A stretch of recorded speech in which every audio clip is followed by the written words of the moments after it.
Da aula dessa noite, agradecidos a Deus, a Jesus, a grande oportunidade de reunirmos aqui os corações para o aprofundamento do estudo das obras de André Luiz. Pedimos a Deus e a todos aqueles que nos auxiliam nos trabalhos de estudo, de evangelho, dos passes, que esses amigos espirituais nos amparam, que ampare também o nosso colega Fábio para a aula desta noite, que os nossos corações sejam preenchidos de muita paz, de muita luz, que possamos aproveitar esses instantes. Pai nosso que estais nos céus, santificado seja o vosso nome, venha a nós o vosso reino, seja feita a vossa vontade, assim na terra como nos céus. O pão nosso de cada dia nos dai hoje, Senhor. Perdoa, Pai, as nossas dívidas, assim como nós perdoamos os nossos devedores e ofensores.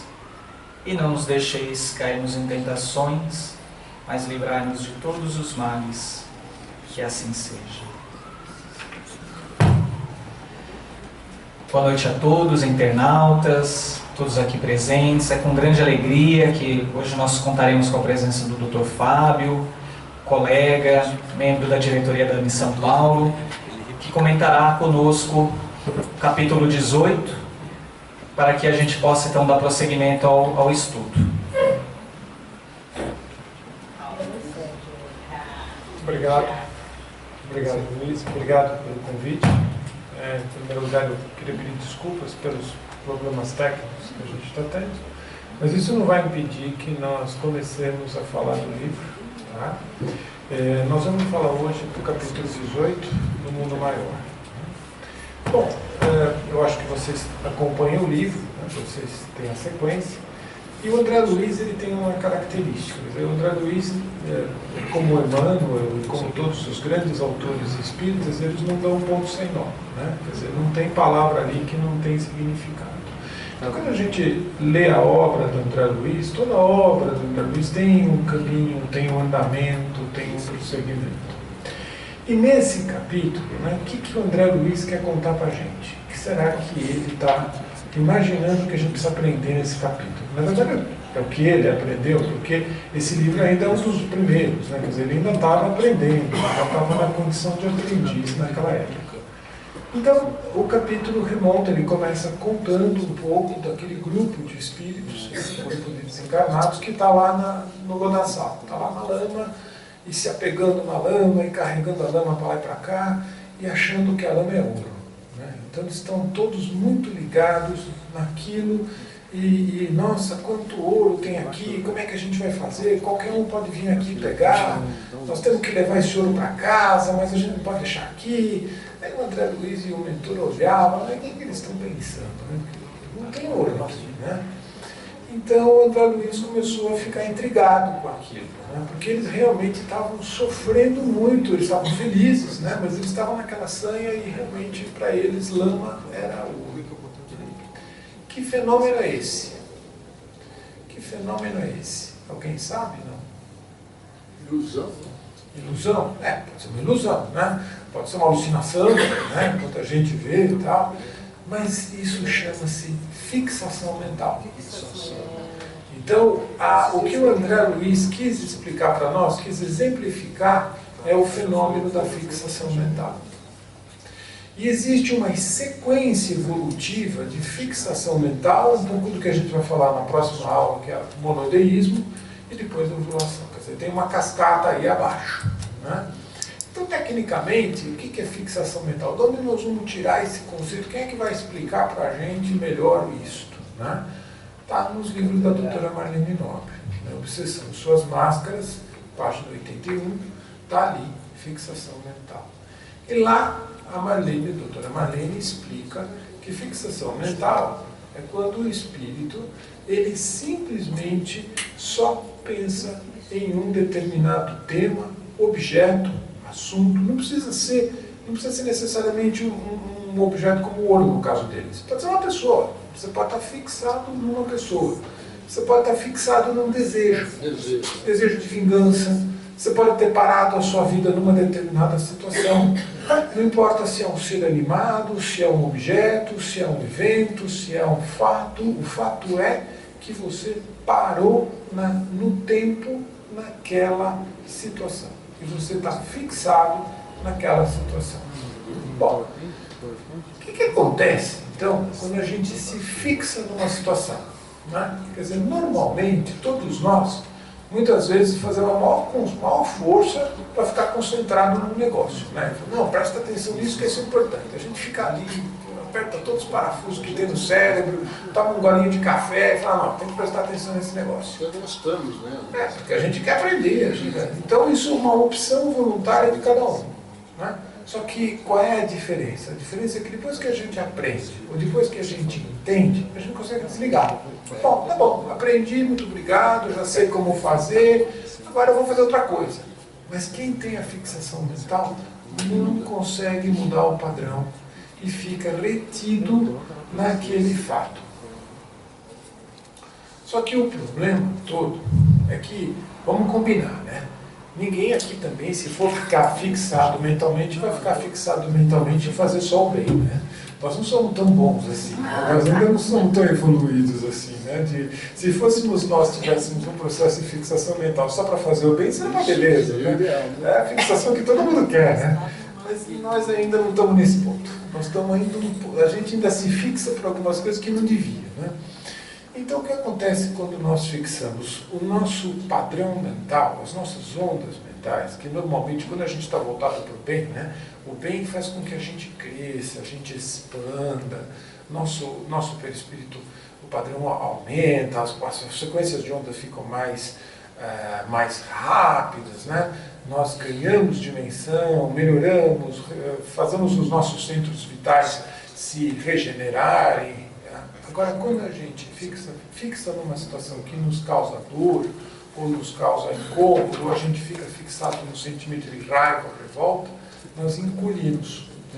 Todo o nosso, todo o nosso padrão, todo o nosso fluxo de energia se condensa. Então, fixação mental no bem é expansão. Fixação mental no mal, ou na raiva, ou em sentimentos inferiores, é contração. Então nós vamos contraindo ou nós vamos expandindo. Tá? Se não somos, antes de seguir aqui, muito obrigado. Graças à dedicação deles, a gente conseguiu. Então, assim, se nós formos pensar nesse fato de contração e de expansão, nós vamos encontrar esses eventos, né, de contração e expansão várias vezes na literatura espírita. Né? Então, por exemplo, quando nós vamos encarnar, o que acontece com o nosso espírito? Encolhe, ele contrai. Né? E o que acontece com a nossa memória? Desaparece. Sim. Todo mundo fica morrendo de medo de Alzheimer, né? Mas a encarnação é Alzheimer agudo. Então, assim, eu vou dizer uma coisa para vocês, não tem que ter medo de tal, você já tem Alzheimer. Né? A gente já, graças ao Alzheimer, a gente nasceu. Então, assim, acontece um negócio, a gente de uma hora para outra tem Alzheimer, encolhe e nasce. Quando a gente desencarna, o que acontece com o nosso perispírito no mundo espiritual? Ele expande. Isso está em André Luiz, naquele livro simples de ler, de Evolução em 2 minutos. Né? Um livro facinho, né? Que a gente quer uma vez, assim, 2 minutos pega tudo. Né? Então, quando nós desencarnamos, nós expandimos. E durante a nossa vida inteira, a gente faz expansão e contração, expansão e contração. Você entra num ambiente que é gostoso, aquele padrão vibratório legal, né? Você entra naquele lugar pesado, você se constreita. Quando a gente fica na fixação mental, nós só vamos encolhendo. Né? E isso complica todo o fluxo de energia, todo o fluxo da distribuição do fluido vital, todo o nosso regenerar fluídico fica complicado. A gente fica realmente parado no tempo. Então essa é a segunda dica da fixação mental. A fixação mental nos para no tempo. Então todo mundo que está fixado mentalmente não percebe que o tempo passou. Então estes senhores talvez nem percebessem que eles estão desencarnados, nem perceberam que o tempo passou, nem perceberam que eles envelheceram, porque todo mundo que fica parado no tempo, ele fica para trás. Né? Tem um filósofo muito legal,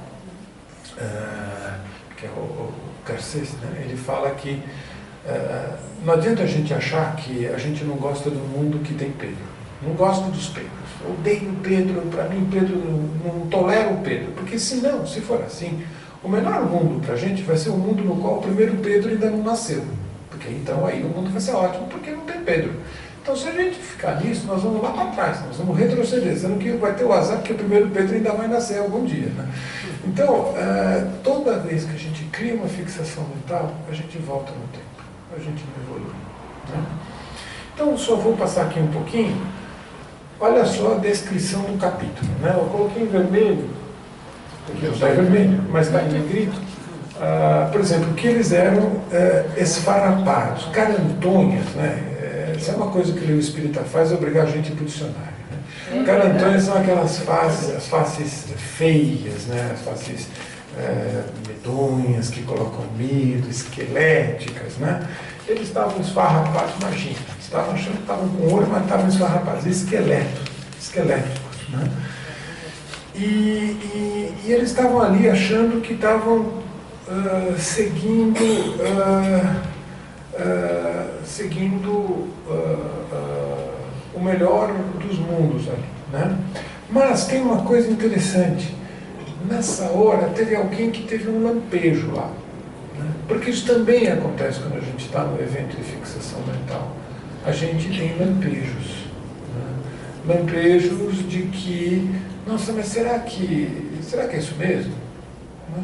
Então toda vez que a gente está em algum caminho que não é o melhor, presta atenção, porque em algum momento vai pintar alguma ideia, vai falar, mas espera aí, será que é isso mesmo? Né? E essa dúvida é que faz com que as pessoas, essa é a brecha, quando a gente para e fala, mas será que é isso mesmo?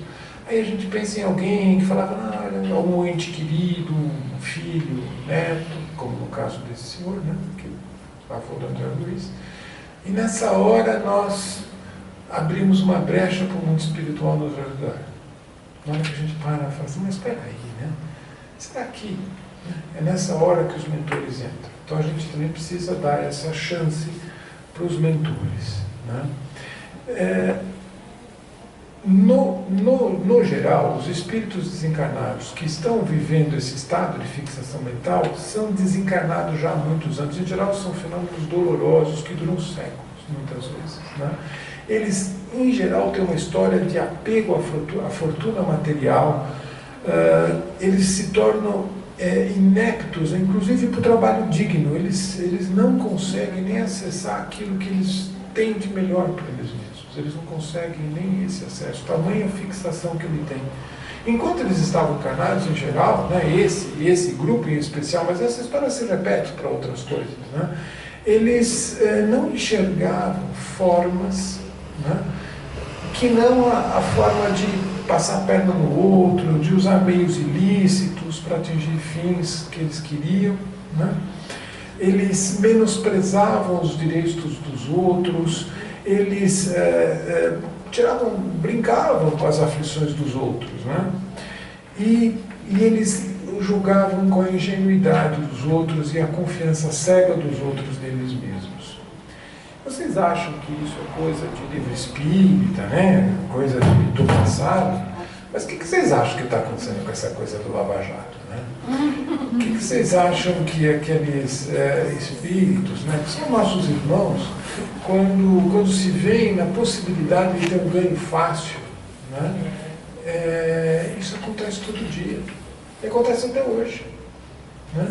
Então, quem garante que esses colegas, esses irmãos nossos que hoje fazem tomam essas atitudes, tomam essas decisões, não são estes, né? Que vieram com a oportunidade, né? Com a possibilidade de fazer diferente, mas que muitas vezes caem, como a gente também. Né? Então, isso acontecia e acontece, né? Em geral, quando esses espíritos estão ligados a esse fenômeno de fixação mental, eles podem também emanar para suas vítimas vingança, também tem sentimentos de delitos, né? Eles ficaram atormentados com essa miragem do ouro, tem a avareza e mais. Ninguém pode perceber quando é que eles vão acordar.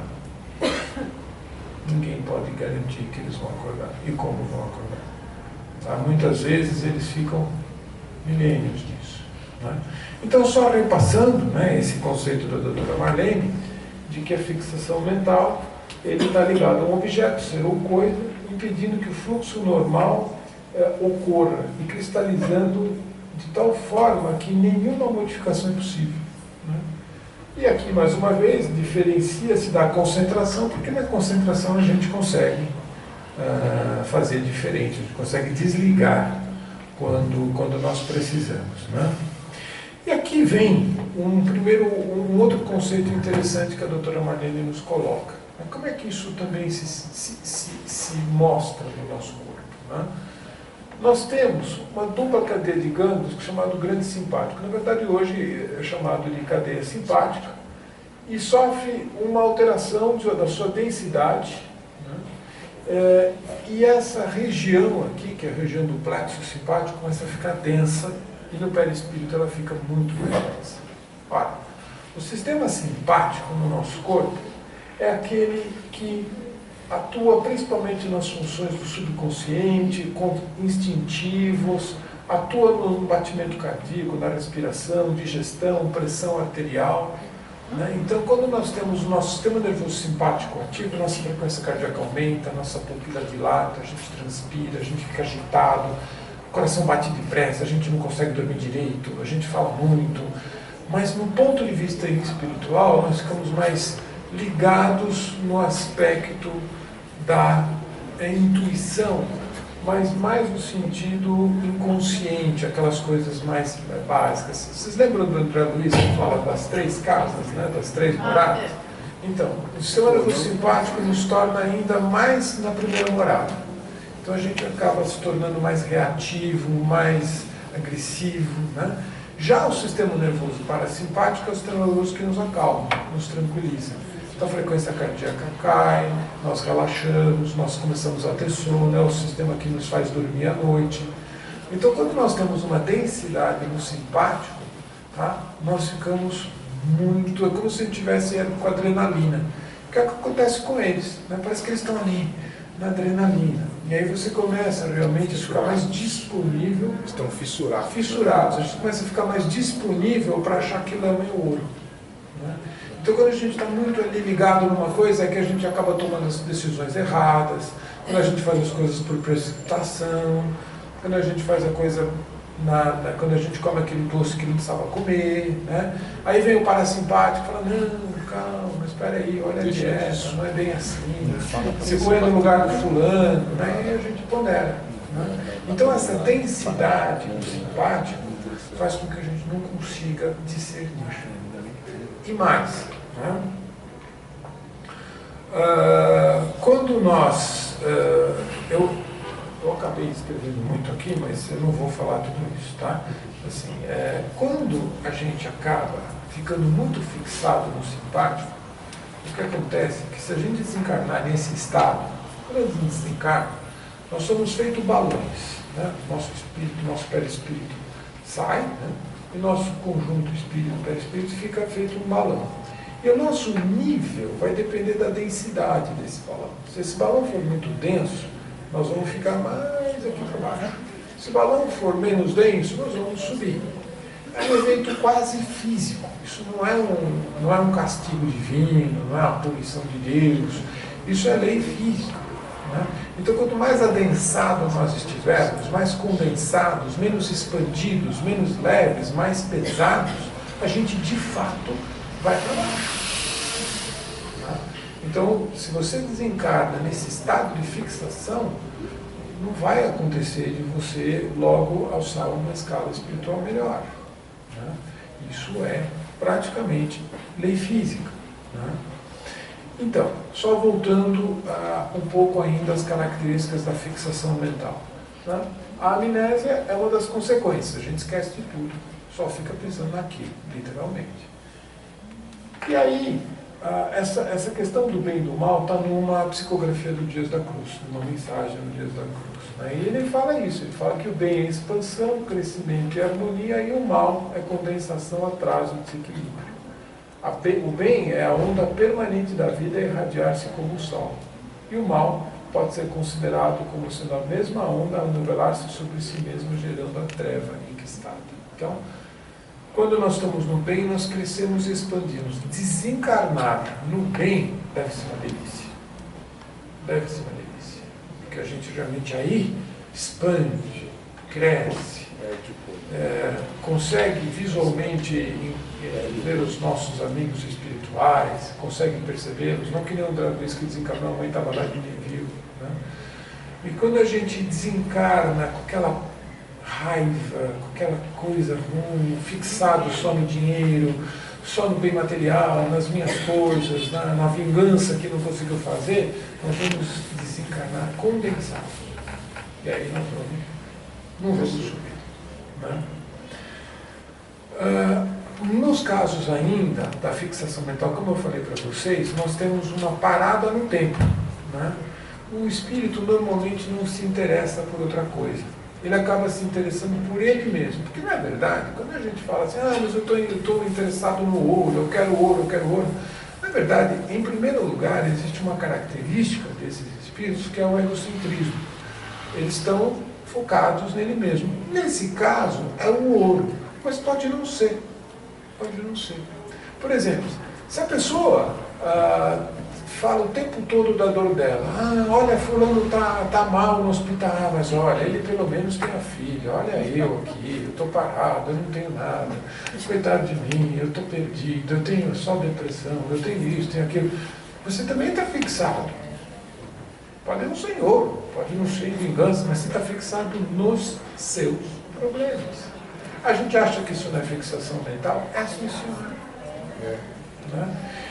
Quando nós fixamos só no nosso ódio, na nossa raiva, né, nós estamos fixando mentalmente. Então, esse exemplo do ouro não precisa ser ouro, pode ser outra coisa. A gente costuma pensar muito na questão material, né? Mas não, você pode estar olhando só para o seu umbigo, você está fixado no seu umbigo. Deve ser lindo o seu umbigo, né? Mas enfim, quanto mais a gente procura sair de nós mesmos, quanto mais nós procuramos olhar o outro, quanto mais nós procuramos enxergar a realidade do outro, mais nós saímos da fixação mental. E como é que é o nome disso? Como é que é o nome de quando a gente sai da gente mesmo, olha para o outro e ajuda o outro? Caridade. Caridade. Então, caridade e amor são antídotos para a fixação mental. Toda vez que a gente for capaz de sair de nós mesmos e pensar no outro, nós estamos praticando o antídoto da fixação mental. Que não pense não. Em algum grau, todos nós temos alguma fixação. E nem sempre é Corinthians, né? Então, infelizmente, né, doutor? O Flávio tem essa fixação pelo Grêmio, coitado. Pelo Grêmio. Foi só para chasquear. Na fixação, nós temos alguns sentimentos que se cristalizam dentro de nós. Paixão, desânimo. Né? Você pode estar fixado no seu desânimo também. Comigo nada funciona. Não tem remédio que melhora. Na crueldade, na vingança, no ciúme. Quanta gente não está fixado no ciúme? Tem gente que mata por ciúme. Tem gente que acha que o destino dele é casar com o João. Se o João casar com a ciclana, acabou. Né? Então, muitas vezes, as nossas fixações são pessoa a pessoa. São estados, a gente tem os estados obsessivos, são fixações. Obsessões são fixações. Né? E essas perturbações podem nos manter alienados por muito tempo. E muitas vezes, alguns desses espíritos acabam tendo até, inclusive, encarnações compulsórias. Eles nem...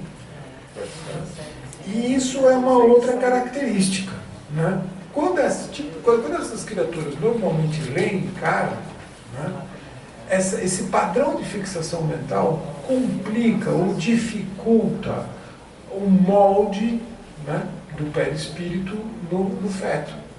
Então é comum o feto, a criança, nascerem com problemas físicos, ou às vezes uma mutilação, ou mais frequentemente problemas psicológicos. Boa parte dos quadros psicóticos são espíritos que reencarnaram de estados de fixação mental. Então, para nós médicos, né, em especial para os psiquiatras, quando eles estão frente a pacientes com estados psicóticos, a gente tem que pensar que esse espírito pode ter esta história, né? E não tem jeito, como diria a doutora Marlene Nobre, noves fora nada, é só aqui que a gente resolve. Quer dizer, na vida entre encarnações, nós não vamos resolver a fixação mental. Tanto que esses espíritos estão lá. Né? Mais para frente vocês vão ver que esse avô do André Luiz vai receber assistência, mas ele vai reencarnar. Então é na encarnação que nós andamos, não é no período entre vidas. Então, parte desses espíritos, quando nascem, eles nascem com uma tarefa a cumprir. Nascem com estados psicóticos. Muitos pacientes psiquiátricos são pacientes egressos do mundo espiritual nessa condição. Né? Bom, nós temos aí uns minutinhos, então eu separei um pouco de outros temas para a gente falar um pouquinho da prática, né? Porque a gente fica falando muito na teoria, né? E na segunda vez nós vamos entrar mais na questão aí dos estados de progressão da fixação mental, do monoteísmo, porque no livro mesmo depois nós vamos falar um pouco do reencontro do André Luiz, como foi isso. O André Luiz ainda era um pouco mais indisciplinado naquela época, ele quebrava regras, né? Também estava com o avô daquele jeito, né? Ele acabou se deixando envolver pelo avô. Bom, agora eu vou falar um pouco para vocês de outros aspectos deletérios para a nossa saúde dos nossos estados de fixação mental. Só que dessa vez eu vou usar exemplo prático da medicina. Tá? Então, se ficar difícil, vocês me avisam. Tá bom? Bom, então vamos lá. Quando a gente envelhece, né, tem uma forma de a gente contar o envelhecimento. Contar como cada um de nós está envelhecendo e contar como cada um de nós envelheceu. Onde está o relógio do envelhecimento? Tem vários, mas um deles está aqui, ó, na pontinha do cromossomo, aqui. Você imagina cadastro, sabe o cadastro de amarrar? Né? O cadastro tem aquela pontinha, não tem? Então, o cromossomo é igual. Você imagina que o cromossomo é o barbante e na pontinha tem aquela coisinha mais durinha. Aquilo tem o nome de telômero. Né? E ele fica aqui, ele fica na pontinha do cromossomo. E quando o cromossomo vai se dividir, o telômero faz com que ele desenovele e ocorre a transcrição e a célula se replica. Então, ao longo da vida, os telômeros vão se encurtando, porque eles vão se gastando. Eles vão dividindo tanta divisão, que ele vai se gastando. Né? Então, quanto menor for o telômero, mais velhos nós somos. Né? E aqui, então, você vê na pontinha dela, são cromossomos de verdade. Está na pontinha, aqui não dá para ver tão bem, mas tem umas coisinhas verdinhas aqui que são os telômeros. E os telômeros, com a idade, eles vão caindo, ou seja, as pessoas mais velhas têm menos, os telômeros mais curtos, e as mais jovens têm os telômeros mais longos. Então, se vocês querem saber se vocês estão de fato envelhecendo ou não, começa a dosar os telômeros. Na prática, a gente não faz isso, não dá para ir no laboratório fazer, ainda não se usa isso no dia a dia, só em pesquisa. E para que o telômero é importante? Né? Então, assim, não sei se vocês lembram lá de biologia, mas tem aqui o cromossomo, os telômeros, né? E na hora que a célula se divide, normalmente vem uma parte do pai para cá, uma parte do cromossomo da mãe para cá, e a divisão acontece normalmente. Só que quando o telômero não está legal, ele está gasto, uma parte junta, gruda aqui em cima, o que não deveria acontecer, e na hora da divisão ele divide errado. e essa célula é uma célula que vai ser uma célula cancerígena, vai ser uma célula que não vai funcionar direito, né? O nosso sistema sanguíneo tem jeito, o nosso sistema autoimune tem jeito de neutralizar essas células, porque isso acontece com frequência no dia a dia da gente. Mas quando a gente envelhece, esse sistema autoimune vai caducando, ele vai perdendo, ele vai ficando meio desatento, vai começando a deixar escapar algumas células na mão. E aí é que começam a desenvolver as doenças. Então, é importante para a divisão que esse telômero esteja grande e forte e desenvolvido. Pois bem, então aqui, ó, isso aqui está em inglês, então eu vou dizer para vocês o seguinte, que esse aqui é um estudo publicado numa revista estrangeira, de impacto, mostrando o tamanho do telômero segundo a hostilidade em homens. Então, olha o tamanho do telômero em homens dóceis, com pouca hostilidade. E olha o tamanho dos telômeros em homens mais hostis, que é essa última barrinha aqui. Ou seja, hostilidade faz a gente envelhecer. Então, tudo aquilo que vocês escutam nos livros espíritas, né, não é conversa para boi dormir, não. Tem um monte de estudo já mostrando que o nosso corpo reage com o que a gente pensa. Né? A história do hálito mental. Imagina se a gente pensasse que tivesse cheiro. Ia ser complicado. Né? Então, assim, então todas aquelas coisas que vocês escutam, né, de ação, de pensar o bem, de agir no bem, não é só coisa de livro espírita. Isso está na prática. Né? Então, olha assim, os homens menos hostis envelhecem menos. Isso vale para um monte de coisa. Então, por exemplo, aqui, quem medita, quem faz atividade física, tal, quem vai no bem, os telômeros são maiores. Quem não faz nada, são menores. Então, toda vez que você emana amor, toda vez que você faz o bem, toda vez que você vai para a caridade, eu tenho certeza que vocês estão rejuvenescendo. Aqui é um outro estudo, né, mostrando a questão da prece. Aqui é frequência cardíaca, frequência respiratória, pressão. Aqui é quando você fala normalmente. Bate papo com a pessoa. Como é que vai a vida? Vai bem, não vai bem, não vai mal? Conversa em padaria, né? Conversa em comadre, como a gente fala. Aqui você fala, olha, faz um mantra e faz uma Ave Maria. Olha o que acontece com o padrão respiratório, olha o que acontece com o padrão de frequência cardíaca, com a variação de pressão.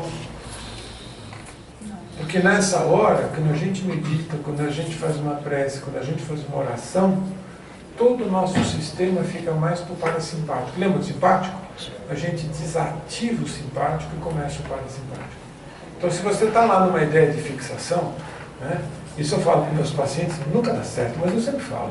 Mas se você estiver numa padaria, tiver aquele quindinho olhando para você, faz uma prece. Porque se você está lá no simpático, você vai querer atacar aquele quindinho. Então, faz uma prece. O que aí para simpático vem, aquela intuição de querer pegar um quindinho e vai embora. Eles nunca fazem, mas enfim, eu sempre penso. Vamos participar aí. Não fala não, frequentemente eu faço muita prece nos restaurantes. É que nem o André Luiz no filme. Eu pego um copo d'água e fica com água na boca, que não vai acontecer nada. Então, assim, só para terminar, eu só queria deixar o gancho já para a próxima, né, na qual nós vamos evoluir um pouco mais nisso, mas eu só queria dizer, voltar para essa parte do livro. Amigos, não seremos vítimas de um pesadelo? Às vezes eu chego a supor que nós estamos equivocados. Há quanto tempo deambulamos, fora do lar, onde estamos? Não teremos enlouquecido? Essa é a voz da razão. A gente vive escutando a voz da razão e a gente vive não dando bola para ela. Né? Então, assim, os nossos mentores, né, eles estão do nosso lado. Eles tentam. Né? A gente, às vezes, não quer ouvir. Né? Mas no meio de uma turma, sempre tem alguém que está numa condição melhor que nós. Sempre numa turma de 10, 15, tem sempre aquele que antes de fazer a coisa errada fala, gente, peraí, não vamos fazer isso e tal. Então, assim, quando a gente tiver com uma ideia fixa muito grande, dá uma parada, respira, faz uma prece, porque nessa hora o mentor que está tentando te intuir ganha espaço. E aí pode acontecer de você mudar um pouquinho de opinião e quem sabe mudar o trajeto. Tá bom? Então, para hoje é isso. E semana que vem nós vamos entrar um pouco mais no capítulo. Mais uma vez eu peço desculpas. Fala a sua especialidade. Sua especialidade. Eu sou geriatra. Eu cuido de velhinhos. Eu fiz endocrinologia em primeiro lugar e depois eu fiz geriatria. Muito legal. Tá bom? Muito obrigado. Viu? Obrigado, viu? Chegava com o Rodrigo Massa. Muito bem, boa noite de novo. Recado. Almoço da creche no dia 4.